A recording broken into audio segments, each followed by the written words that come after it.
D-Gens, what's going on, guys? Good morning, good afternoon. How's everybody doing out there? What's going on today? Let's have a look across the market, guys, see what's going on. All right, so Jasmy down at 4 cents 286. But what do I always tell you guys? What matters is where we close this candle. A little bit of a red sideways kind of weekend we're going to have here. Which, I mean, whatever. There's nothing wrong with a boring weekend. It gives people an opportunity to dollar cost average, fill some bags. I think I might do some of that myself. We're tracking the golden cross down here, as you can see on Jasmy on the daily time frame, where we have the 100-day inching and squinching its way up towards the 200-day. So hopefully we can get there soon, probably within a week or two. If Jasmy continues to ping pong in an upward trajectory. See, if you notice, we're ping ponging, but we're doing it in an upward channel, right? We're setting higher lows. So as long as we continue to respect that, it's all good in the hood, right? And as long as we continue to respect that, we're going to see this 100-day continue to get pulled up towards the 200-day. We're going to get that golden cross, guys. It's coming. It is coming. All right, let's go check out Bitcoin. Sitting at $100,900. It's really been trying to hang out around that $101,000 range. We've had 2 daily closes in a row above $101,000, which is very, very bullish. So yeah, we need to break out here, though, guys. We need to break out. Now, I think that we're going to have a fairly green week next week, but I think the real breakout is coming the following week, right? That's what I think we're going to see Bitcoin really have its violent break to the upside. We're going to continue the run. It gives Bitcoin's RSI a little bit more time to cool off as well. We're at 62.17. So, but that's still, just a hair above neutral, but still pretty good. Still pretty good. Cooled off nicely since the run. So that's kind of what I'm looking at for Bitcoin here. If we go over to the weekly time frame, this is a fantastic weekly close, guys. Right? Look at this candle. Look at 3 weeks in a row. Look how violently the bears pushed us down, and the bulls just were not having any of it. We're not having any of it, right? Pushed us back up 1, 2, 3 weeks in a row. So very, very bullish. Got a little bit of a hammer candle going here right now. Where will we close this weekly candle next week? Hopefully in the green. I'd like to see us set a higher low, or a higher high, a higher weekly close than we did last week. So we would have to close above about 101,100. If we can close above there, that'd be fantastic for further continuation to the upside.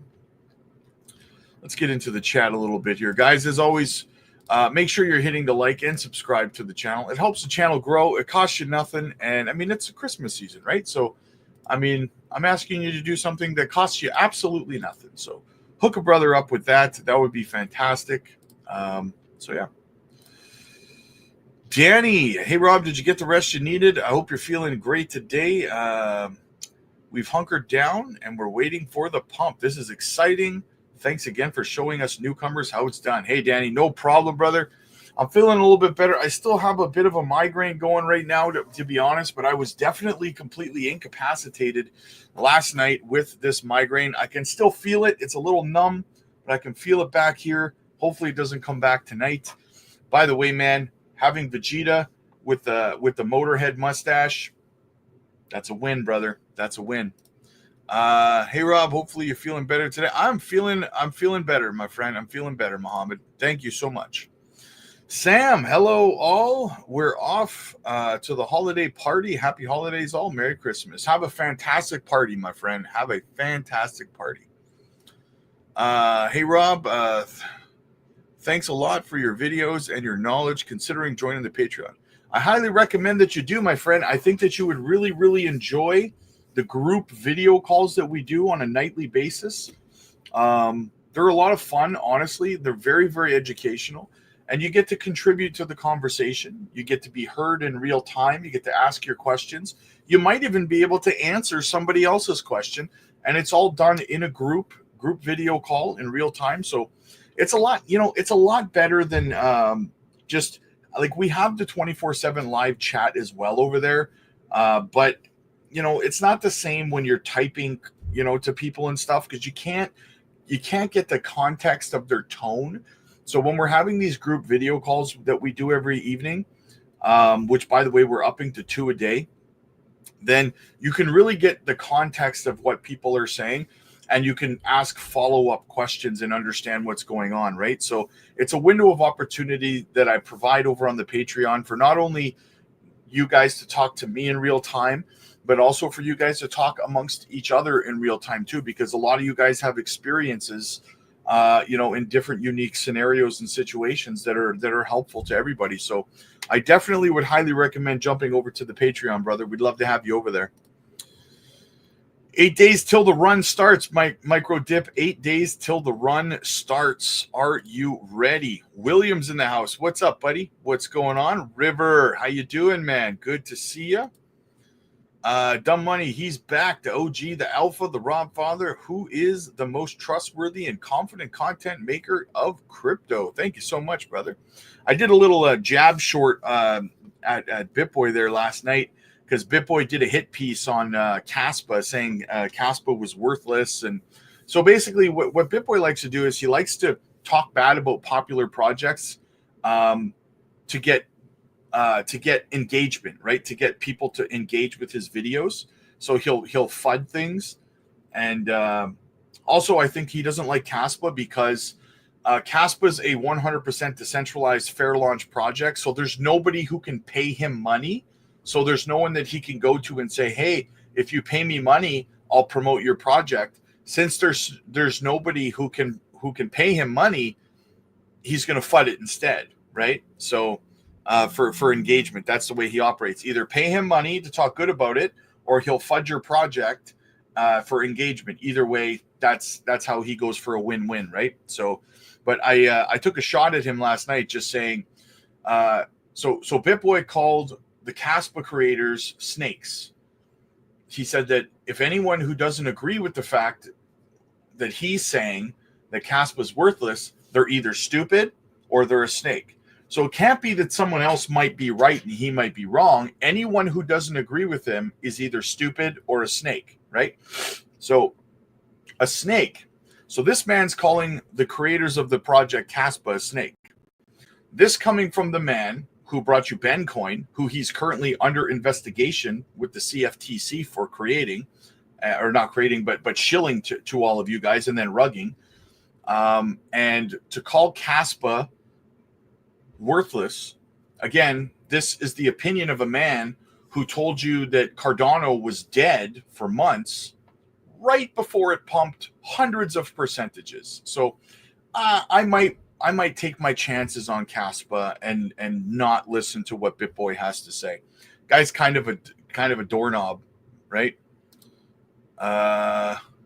Rod, he's back. I'm glad you're feeling better. I'm feeling a little bit better, brother. I still got a little bit of a migraine going, but I'm going to try to get through the day here, and you know, hopefully it's all good in the hood, you know. Yo, Lily, what's up? Good to see you. Good to see you. The thing is, it hurts to talk. Every time I talk, I guess it's a vibration that goes into my head and it starts to, you know, amplify the migraine, right? So, Mary, how you? So if I start to get soft spoken, guys, that's what's going on. Okay, just so you know. Mary, what is going on? Thank you so much. Thank you so much. Sean, bags are packed. Got my ticket for the Jasmy Express. Nice. Crypto Trucker, get well soon. Thank you so much, brother. Thank you so much.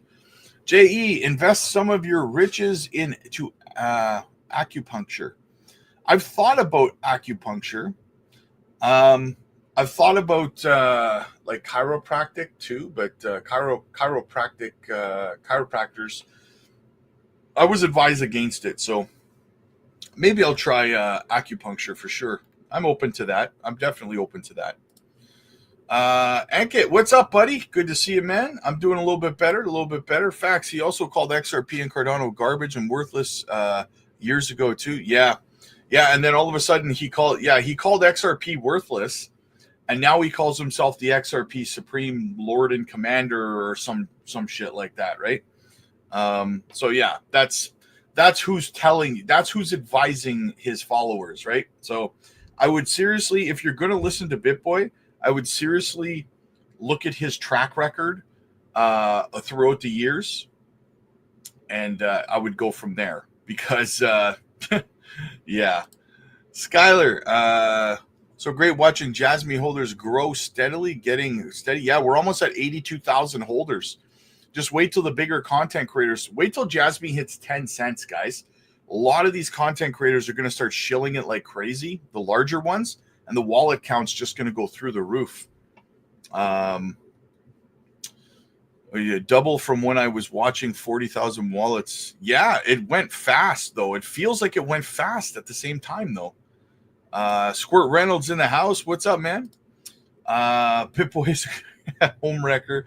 I followed him when he used to drive to church and take his son and leave games. He's a total. Yeah, that's the thing, Skylar, is that I agree with you on that. I'm a Christian myself. I don't shill that on the channel, but I did find it insulting that he did all that stuff and then calls himself a Christian, right? It's kind of insulting, but facts. I replied to his video and said, how's that been?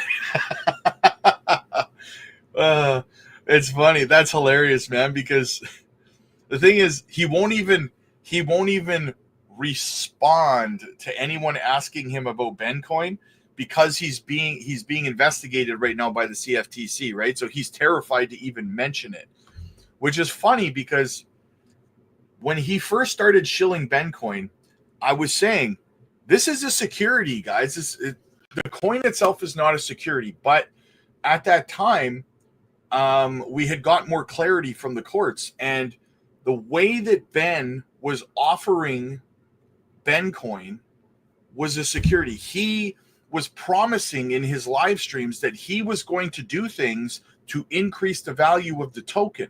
He was constantly, he said, guys, we got some big things coming for Bitcoin. It's going to be good. The profits, the price is going to skyrocket, guys, blah, blah. That's a security offering. You're telling people to buy this, and you're saying that through your actions, the value of the token is going to increase.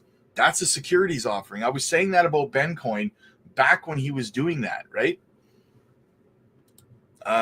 Crypto Dog, what's up, man? Hope all is well. I continually wait for your videos to come out every day. I appreciate that, man. I appreciate that. And you know what, guys? Honestly, when I'm sick, when I've got migraines and stuff like that, and I'm sitting there and I'm like, you know what? I know that we have I love this community, and I love all of you guys. I really, really do, right? I look forward to having these conversations with you guys every day. And so I do understand that there are some of you guys who are looking forward to the videos coming out every day. So I try to make sure that I'm as consistent as possible for you guys, because I mean, we're family here, right? We absolutely are a family. We need a name for our community, right? That's what we need. Bicon, what's up, man? Just joined. How are you? What do you think of Jasmy? Thank you for joining. First of all, thank you so much for being here. Jasmy, if you are looking for Jasmy content, you are actually at the largest YouTube Jasmy YouTube channel, bar none, in the entire YouTube space. So you're definitely in the right spot if you're looking for Jasmy content. We are ultra bullish on Jasmy, my friend. Ultra bullish. We get all the latest breakdowns of Jasmy here. I'm actually, just so you know, I'm putting together another Jasmy roundtable for January. I will have 2 or 3 of the Jasmy ambassadors will be here in the live stream. Max from Maximus Crypto will be here as well. I will be here. So we're going to do a Jasmy roundtable. We did like 4 of them last year, where we have the Jasmy ambassadors come on the channel. Jasmy US, Jesse from KIR Finance, Brian, like I said, Max, myself, and we're going to put together a Jasmy roundtable. I've already contacted everybody. We're putting some dates together that are going to work for next month. So if you guys want, make sure you have your questions ready for that Jasmy roundtable. And we're going to rock it, guys. We're going to rock it. We're going to have a great time. All your Jasmy questions will be answered at the Jasmy roundtable. So Jetpack, what's up, buddy? The future is now. Rob and family, what's good, man? What is good? Amon, what's up, buddy? Good to see you, man. Good to see you. If there's an agreement with the purchase besides the purchase, it's a security. Yes, exactly. Bottom line, never follow BitBoy for crypto advice. Never. Exactly. He's there to rug you. He's there to tell you not to sell while he's dumping on you, right? He told you that Cardano was going to $10. He said, don't sell your Cardano. It's going to $10 in this bull run. That was in 2021. Went to $3.85. He dumped on you. You got stuck holding the bag, right? Since you're the Rob father, we can be the crypto loans. Cryptolonies. Follow Rob, follow Max, and the big channels, Invest Answers, and Benjamin Cowan. Probably meant Cowan there, right? Yeah, Benjamin Cowan's a very, very smart guy for sure. I don't really talk about the channels that I watch, guys, but in all honesty, the channels that I watch Benjamin Cowan, right? I watch I gotta watch Otaku. I watch Crypto Otaku. If you don't watch Crypto Otaku, you're crazy, man. You're crazy, right? I don't know what you're doing with your life. I watch Max. Max is a good friend of mine. I watch his stuff. I watch KIR Finance. Who else do I watch? I like No BS Crypto. I like House of Crypto. I think those guys are very, very smart guys. I like Tony Edwards from Thinking Crypto. He's good people too, for sure. Those are the kind of channels I watch, right? Channels that don't shill, they don't lie, they don't, expose their community to scams and stuff like that. Those are good, solid communities, good, solid channels that I watch. Funky, what's up, buddy? Good to see you. Speaking of the devil, Crypto Otaku, guys, you got to watch his channel. Ben BitBoy, he's something. Oh, yeah, he's something, all right. Nice. Crypto Leon. Like the Godfather family. Nice. Coach is good also. Yes, Coach is pretty good too. Coach is good, but he can veer a little bit off the rails sometimes with some of his stuff. I like his stuff, but to a degree, right? He starts to get a little too conspiracy theory for me sometimes, but most of the time he's right there on track. So I absolutely agree with you. I agree with you there. He's good people. Coach is the man. Coach is the man. I used to like watching stuff like Cryptos Are Us and stuff, but George has just become too pompous for me, right? Far too pompous. What do we got? Otaku says, we are honest and wholesome, no shill, Rob, but yeah, you mean you got to be crazy to watch me. I guess I'm crazy, brother. I guess I'm crazy. I tune in often, man. I don't always talk in your chat, but I check in on you, man, to make sure you're doing okay. All right, let's get into some of the news here, guys. Let's get into some of the news. Let's go look at the crypto bubbles. A little bit of a red day, a little bit of a, DCA opportunity. I think I'm going to buy today, guys. I haven't bought in a while. I think I'm going to buy today. If you want to know what I'm buying, you got to be on the Patreon, guys. But we got some good DCA opportunities out there right now, guys. Ondo under $2 is a good buy, in my opinion. Yeah, I mean, Proppies, guys. Oh, Proppy. I'm excited about Proppy, guys.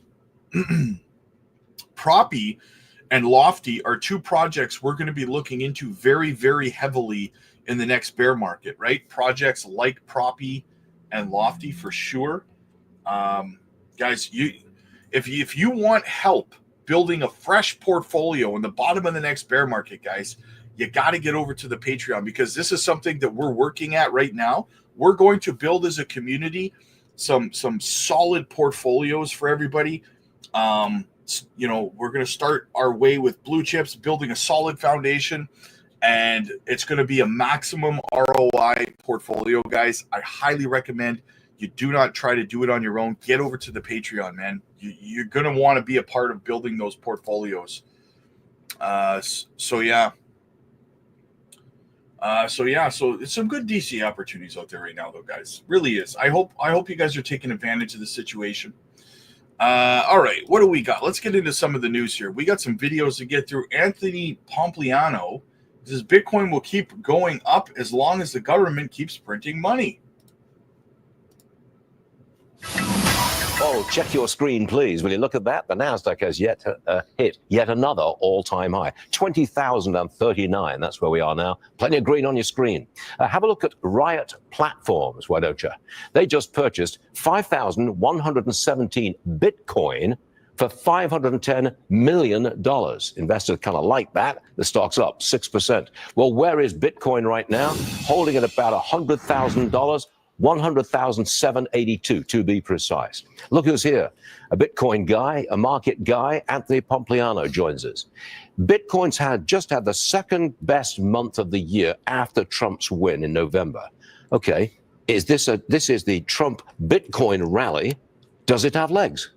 Well, look, I think that Bitcoin is going to continue to go up as long as the government keeps printing money. And so at the same time that Trump has been elected and has stepped into the White House and saying that he's going to be the first Bitcoin president, which obviously is very bullish for the asset class, you also see that the national debt is exploding. In the last 100 days or so, it's up you think almost there's a $1 link to trillion. that? You think Bitcoin goes up as the debt goes up? If you overlay those two things, they're like married together forever. Because ultimately what I think is happening is people realize the national debt leads to debasement of the currency. And so if Bitcoin's a store of value, they are hiding from dollars and they're going into Bitcoin. And so I think that that is a huge part of this story is Trump. Second big part of the story is that you have the national debt continuing to explode. I mean, we were adding $1 trillion every 100 days or so, which obviously is out of control.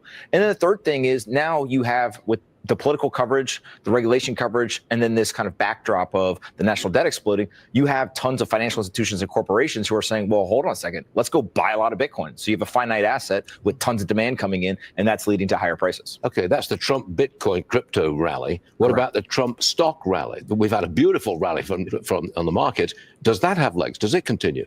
If you put somebody in the White House who measures the health of the U.S. economy based on the stock market, it is a very bad bet to think that the stock market's going to go down. He's got 4 years. He knows he can't run for re-election. And so I think that he is going to do everything he possibly can to make sure that the economy is strong, the border is secure, and the stock market goes up. The biggest thing is if he really cuts corporate taxes. Well, obviously, that would be a massive boom, right? So if you cut corporate taxes, that'd be a massive boom. If you deregulate, that'd be a massive boom. And I think one of the things that people have really focused on, rightfully so, is that national debt and kind of all our expenses. And we have the Doge being approved, et cetera. But I also think that there's a really big story around we need to grow faster. We need entrepreneurship. We need corporations to go and innovate and drive GDP. And so if we can both cut expenses and grow, America will be in a much better position. Let's get specific. The Wall Street Journal says Trump's economic advisors are looking to shrink or even completely eliminate bank regulators like the FDIC. What do you think to getting rid of the FDIC? Well, I think that getting rid of regulators is very, very hard. What I think is probably a much easier path is to get some common sense regulation. And so you got to get the right people there, right? These regulatory bodies are still made up of people. And so if you get the right people into these seats, that's kind of step one. And then step two is look at what is the goal of the organization? The goal of the organization is not to create chaos and expenses and waste time of the people that they're regulating. The goal is to prevent bad things from happening. And so let's make sure that the rules are focused on the actual objective, not on, kind of this bureaucratic power that has accumulated over time. You're a Trump guy, aren't you? Listen, I'm an independent. When I look at both of the candidates that we had to choose, it was very clear that one was going to be pro-business, pro-growth, and was really going to go. It was clear. That was very clear. And before we get out of it, Lou, Bitcoin, the rally. The Trump Bitcoin rally, does it continue? I think it does. It has legs for two reasons. Trump's becoming very pro-crypto in his policy, but then also you have a supply-constrained market here. When you have companies like Riot Blockchain and MicroStrategy going in and buying, $500 million worth of a currency that only will have 20 million Bitcoins in existence, there's only one way for the price to go, and that's higher from here. You two are in agreement. Anthony Pompliano, thanks for joining us this morning. Thanks for having me. We'll see you again There's soon. only one direction for the price to go, and that is up. I love it, guys. I love it. I was going to wait for Beebs to get here for this, but let's get into it, guys. Will KASPA's price hit $3 in 2025? Can KASPA make you rich? You can say this and that about KASPA, but one thing is certain. This project has very strong community, and not only that, crypto influencers globally like to post a lot about KASPA. The KASPA price is now trading at 16 cents, down 11% this week. The rise of KASPA in crypto influencer circles. One of the notable voices in the KASPA conversation is Rashawn Silva, who has almost 11K subscribers on YouTube. His analysis provides intriguing looks into KASPA's potential. In the past 2 years, KASPA has demonstrated remarkable market dynamics, experiencing a significant rally followed by notable sell-offs. Despite these fluctuations, the KASPA price has shown impressive recovery potential that has caught the attention of many crypto enthusiasts and made its community stronger than ever. At the heart of KASPA's appeal is the innovative blockchain technology. This approach allows for parallel block creation, essentially offering a more scalable and faster blockchain solution. Some even describe it as Bitcoin on, I can't say that word, highlighting its potential to address some of the traditional blockchain's limitations. The project's market performance tells an interesting story. With a market cap of $4.05 billion, KASPA has generated huge interest while still leaving room for significant growth. Silva is eyeing a potential price target between $2 to $3 during the next bull cycle. However, the journey isn't without challenges. KASPA faces stiff competition from established blockchain platforms like Ethereum and Solana. Its adoption remains limited, which could impact its long-term utility and market position. The cryptocurrency's current trading price, around 20 cents, suggests a speculative, but potentially exciting investment opportunity for those willing to take calculated risks. Exchange listings have played a crucial role in KASPA's visibility, with more integrations expected to improve market exposure and liquidity. While the technology shows promise, potential investors should approach with caution, understanding a speculative nature of the cryptocurrency market and conducting thorough personal research. The KASPA community remains one of the strongest assets, with growing awareness and enthusiasm potentially driving future growth. Yet, as with many emerging technologies, the volatile crypto space, nothing is guaranteed. Guys, I'm very bullish on KASPA. I agree. $2 to $3 for KASPA is definitely where I see it going. It has the potential to get to around $5, but I'm personally probably leaving the project around that $2 mark. Got to give a shout out to Facts, though.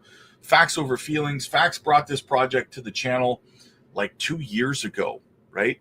I got into it at that time, and I have not sold any of my KASPA. None. Fax is one of our members over on the channel here. So shout out to Fax, man, for bringing the heat as he always does. So, yeah, got to give a shout out, guys. You always got to give a shout out, right? All right, what else do we have? Got another video to get through. What do we got here? Former Dallas Fed press, Rob Kaplan, I'd go into next week's Fed meeting with an open mind. Fed meets next week and is expected to cut rates once again. But could the recent inflation data that we've seen impact that next move? Joining us right now is former Dallas Fed President Rob Kaplan. He's now vice chairman at Goldman Sachs. And Rob, when we look at the inflation data that we got this week, I don't understand why there's a 100% chance being fed into the markets on the idea that the Fed's going to cut rates. Why should they cut rates at this point? Yeah, I don't think it's an easy decision. I've felt that there would be two phases in the rate cutting, and this is the end of the first phase, meaning that if inflation is sticky, which I think it is, around the mid twos, the Fed can probably get the Fed funds rate to 4.25, 4.5. That would mean one more move this next week. But inflation, I think, looks a little stuck here. There's some things better, like on services. There's some things worse, like on food and vehicles. And so I don't think this is a no-brainer at all. And I'd actually, in many of these meetings I go into with a strong point of view, if I were in my former seat, I'd be going into this meeting open-minded and looking to have a debate. I think on the margin, they'll probably cut. I'd probably go along with it. But I think we need to see demonstrable improvement in inflation from here to cut below 4.25, 4.5. And so my SEP would probably be in the neighborhood of 2, not higher, because I want to be very cautious and deliberate after this meeting. I guess if you look at inflation, there's a lot of questions and a very clear argument for not cutting rates. If you look at the broader economy, it still doesn't seem like there's a great reason for cutting rates. The job market looks okay. If you look at the numbers from Restoration Hardware, which were out just last night, up 18% for November for orders, up 13% for the quarter that ended. Early December plus 30%, and expecting the full month up 20 to 22%. That shows like a consumer that is building confidence in a job market that looks pretty good. Yeah, and I think one of the factors which is going to change, I think, in 2025, and I've been saying this for the last couple of years, we've got an extraordinary level of fiscal spending going on right now. We're just finishing spending the American Rescue Act money, which was $2 trillion over the last few years. We've got Inflation Reduction Act projects, CHIP Act projects, infrastructure projects. And I think some of this strength, I think on the margin is a little bit artificial. I think one of the key things I'm going to be looking for into the new administration is, will some of these big programs, spending programs, be stood down where we actually get fiscal spending under better control, not as stimulative. But I think that's why you're seeing this year-end strength. Having said that, there's a little weakness in prime wage employment on the margin. And so, this is not a no-brainer. The market probabilities as high as they are, I think probably people at the Fed are scratching their heads on that too, because I think they'll have a real debate.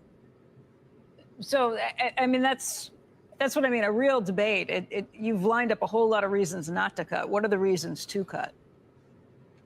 The main reason for me is, and I look more at levels rather than direction of cuts. At 4.25, 4.5, and if headline inflation is 2.5 or 2.6, we've got a real Fed funds rate of 175, 200 basis points. I think that higher rate is necessary with this amount of government spending. I think, again, if government spending and stimulus is more normalized, which is being discussed, I think we're still, the Fed is still restrictive. It's still fighting inflation even at 4.25, 4.5. But again, a lot of what has to happen in this means not just the rate cut. I think the SEP will matter. That's why I want to reduce the outlook in the SEP. And in the press conference, it's very critical that Jay Powell cautions that we're now going to slow the pace. This is going to be more deliberate, and we need to see more improvement if we're going to act further. That press conference will matter just as much as whether they cut or not. Is there a risk that the Fed would have to do an about face at some point? I realize 25 basis points doesn't seem like a whole lot, but if you're running the risk of having to change your direction at some point, 25 basis points out of, so far we've only seen 75 basis points cuts, so it's a significant portion of what would be the total 1%, 100 basis points. Is there a risk to adding that extra 25 basis points that would make it so you would have to do something else down the road, some sort of an about face? Yes, that's the best argument for not moving, because having to back up, I think, is unacceptable. If I'm at the Fed, that's a mistake I cannot make. My own view on the margin is we're probably safe at 4.25, 4.5. But again, I don't want to go any further. And then I want to turn my attention to seeing more progress. And I also want to turn my attention to analyzing regulatory review, government spending changes, changes in the energy ecosystem that are coming. And I want to better understand what's going to happen on tariffs, particularly if we have tough tariffs with China. I want to see an open corridor in North America to reshoring to Mexico as well as the United States. I'm going to watch that very carefully. I'd be very concerned if there were high tariffs also on Mexico, because that would limit reshoring. And I want to look at how the job market is going to be affected and workforce growth is going to be affected by these deportations. Deportating criminals, great. Sealing the border, great. But I want to be careful that we don't inadvertently shrink the workforce. We need workforce growth. Workforce growth is disinflationary. And it's one of the reasons why the Fed has been able to do the cuts they've done. A lot of people worried about tariffs, guys. But like I said, I think about a 25 basis point rate cut this month, and then probably a pause at least through the first quarter of next year. And we'll kind of go from there and see what happens. Watch a guru. Chainlink surpasses $18.5 billion market cap, probably because Trump bought Chainlink. Was it yesterday or the day before? This migraine has thrown my whole schedule off. But yeah, Trump bought Chainlink, and it probably caused a lot of FOMO into the project. But I believe that everyone should hold a Chainlink anyway, guys. I think that Chainlink is a staple in any portfolio personally. What do we got here? Simply Bitcoin, new 8,500 Bitcoin were withdrawn from exchanges in the last 24 hours. Whales are accumulating. Even more has been taken off exchanges, guys. The supply of Bitcoin continues to dwindle down to next to nothing. What do we got? Let's get into another article. Justin Sun proposes the RLUSD integration with the Tron network. Now, I am not a fan of Justin Sun by any stretch of the imagination, but it's bullish for RLUSD, guys. RLUSD and Circle are taking over the stablecoin world. Ripple's stablecoin RLUSD has attracted significant attention, not just in the XRP enthusiasts, but also from key players in the crypto industry. Justin Sun, the founder of the Tron network, has expressed interest in integrating the RLUSD into Tron's ecosystem.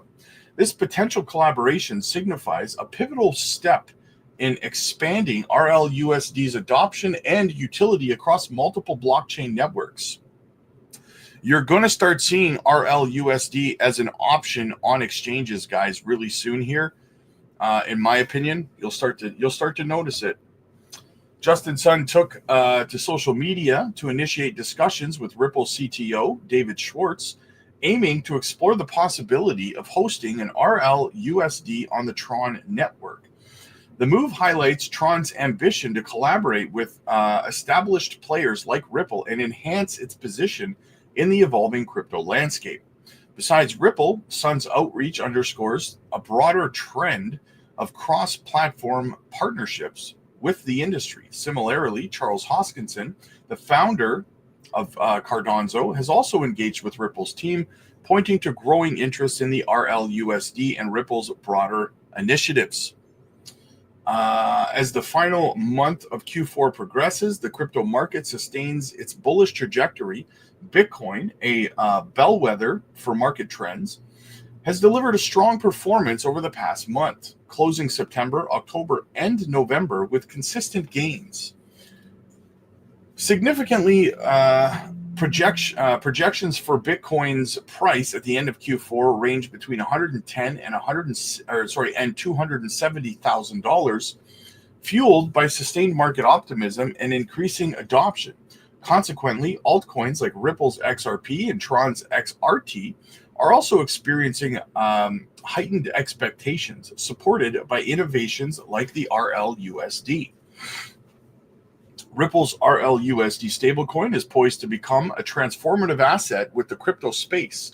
It not only bolsters Ripple's ecosystem, but also opens new avenues of collaborative growth with networks like Tron. Moreover, RLUSD's anticipated integration into the other blockchain platforms could amplify its adoption and create more interconnected crypto ecosystems. This development also reinforces XRP's market potential, as RLUSD's success could drive significant value for XRP holders. The discussion between Justin Sun and Ripple's leadership exemplifies the collaborative spirit reshaping the blockchain industry. Additionally, it reflects the era where interoperability and innovation take precedence, paving the way for new milestones in crypto adoption and utility. Now, I've talked a lot about the potential of seeing new acquisitions and mergers making their way into the crypto space, guys.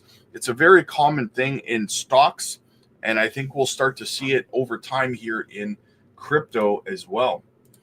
All right, what else do we have? Speaking of Charles Hoskinson, check it out. We got a little clip from him talking about Cardano's 2025 roadmap. And yes, we have to continue governance. That means perpetually, it would be nice to run 5 workshop streams every single year across the world and grow from 50 to 100 countries, because the feedback we got was phenomenal. And if we could apply this to our ecosystem growth and to our product growth, it will mean that Cardano always has the best roadmap and the most wisdom behind where we want to go and how we want to get there. The cost for that is not cheap. It's about 5 to 10 million per year. But in the grand scheme of things, when we have a nearly $2 billion treasury and people spend $15 million to sponsor a football team, maybe, just maybe, we as an ecosystem could find the resources to do that. And I understand skepticism behind it, which is why governance entities exist, because they have enough endowment to make mistakes and try before we buy and create traditions and institutions that the community values. That's why Emergo and Input Output stepped up and put in over $10 million of value to create Intersect and get it running.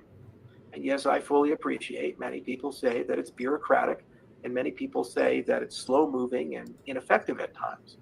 And the challenge is that it has this dual mandate of trying to move fast and do a lot of stuff, but at the same time, try to include everybody along the way. It's my legacy, for better or for worse. And I need this ecosystem to succeed, because the world will get better if it does. And I will never live a fulfilled life if Cardano fails. We have a community ratified constitution from those delegates, and all we got to do is get it done on chain. And we have an on-chain treasury with nearly $2 billion that, if deployed, will allow Cardano every year to spend at least $100 to $200 million to growth hack and to support the people who have already done great things. And that's at our current valuation. If we continue to grow, that will be in the tens of billions of dollars and become a sovereign wealth fund unto itself. I'm fully prepared for any necessary reset in 2025 and to take any role in the ecosystem, because this is not about Charles Hoskinson or Input Output. It's not about any collection of entities.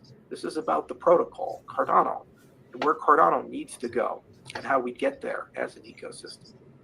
I will never compromise on my belief that Cardano will only be successful if it includes as many voices as possible, and those voices have the legitimacy of democratic consent behind them and the constraints of constitutional and algorithmic law. We have 3 final tasks to get done. We have to get the Constitution ratified on chain. That's the first one. Second, we have to get an annual budget done and make sure no one's left behind in that budget, because so many of you are working for free right now. So many of you are putting in 16-hour days, 7 days a week, and not getting a fair share of compensation. And Catalyst is a glass of ice water in hell. It's not the lake.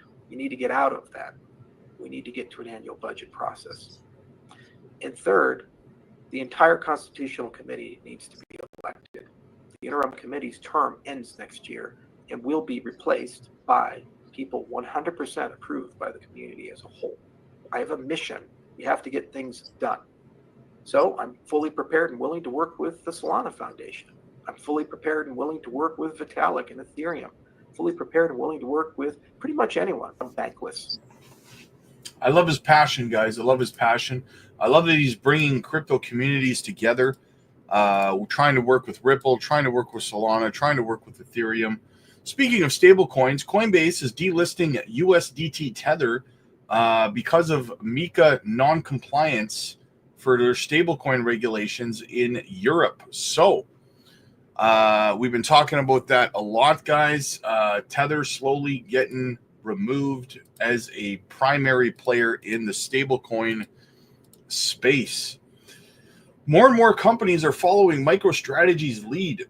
Riot platform, 510 million worth of Bitcoin today. Mara Holdings, 1.7 billion worth of Bitcoin over the past month.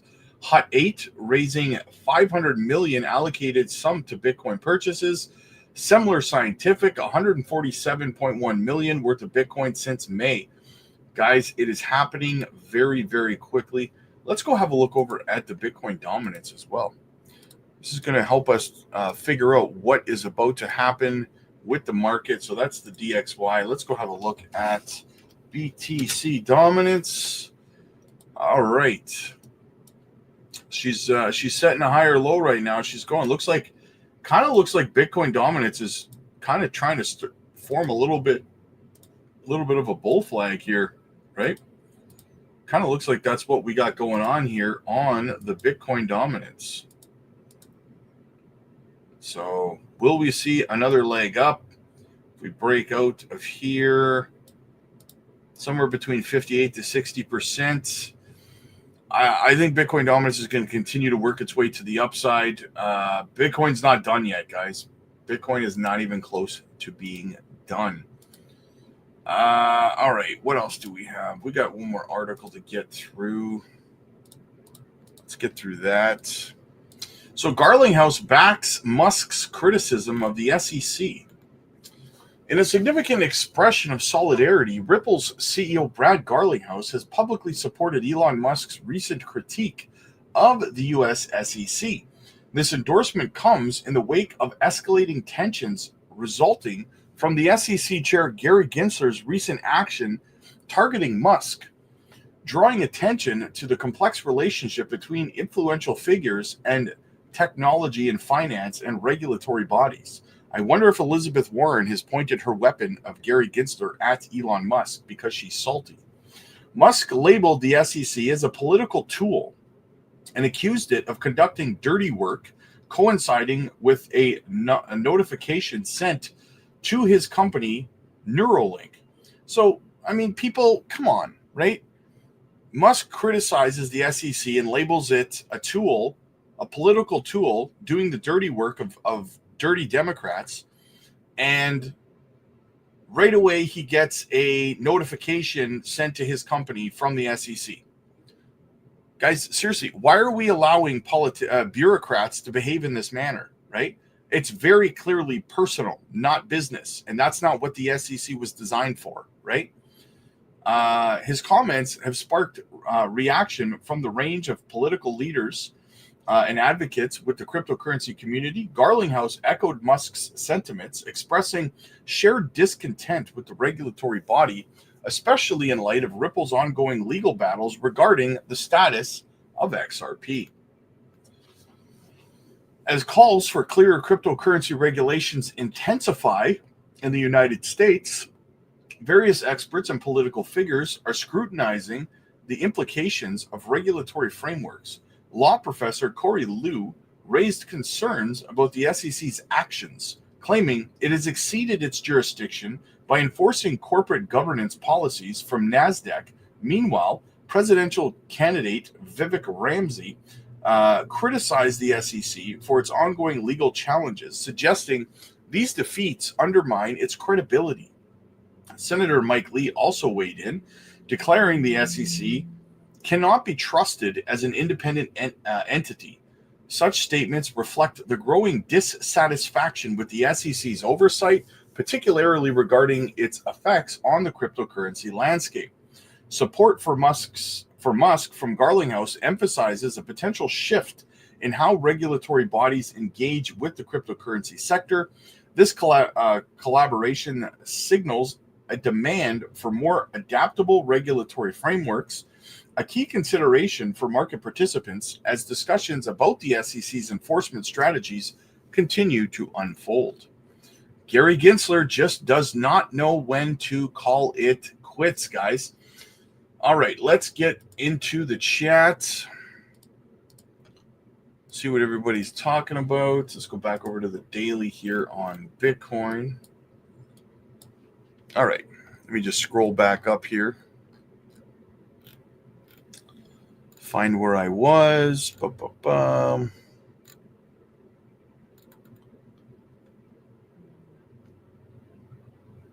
just got to find where I was in the chat. Sorry.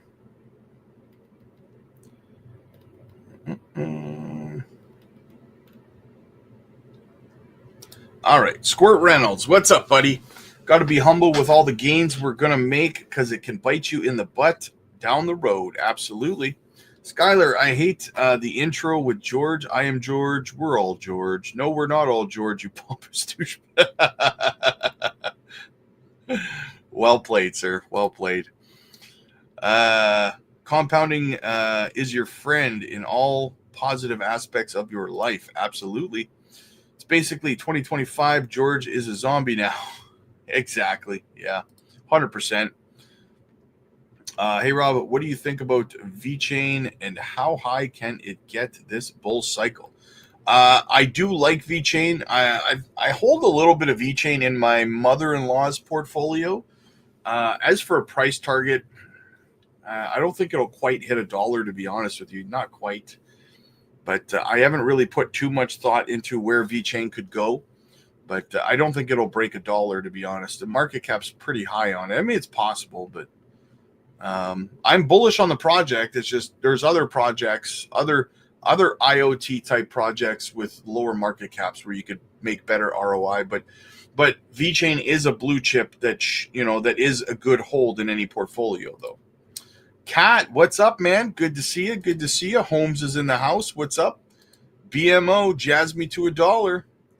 It's possible, but I think I'd cut out a little bit earlier than that to make sure you take your profits off the table. Ty, what's up, buddy? Did you see where Beam is getting in the AI space? Could be big project. I've always been bullish on Beam for sure. I like Beam. Good Web3 play getting into AI. Yes. Beam continuing to evolve. I might have to do a little bit more of a deep dive into Beam, but I've always been bullish on it. Get well soon, Rob. Thank you so much. Thank you so much.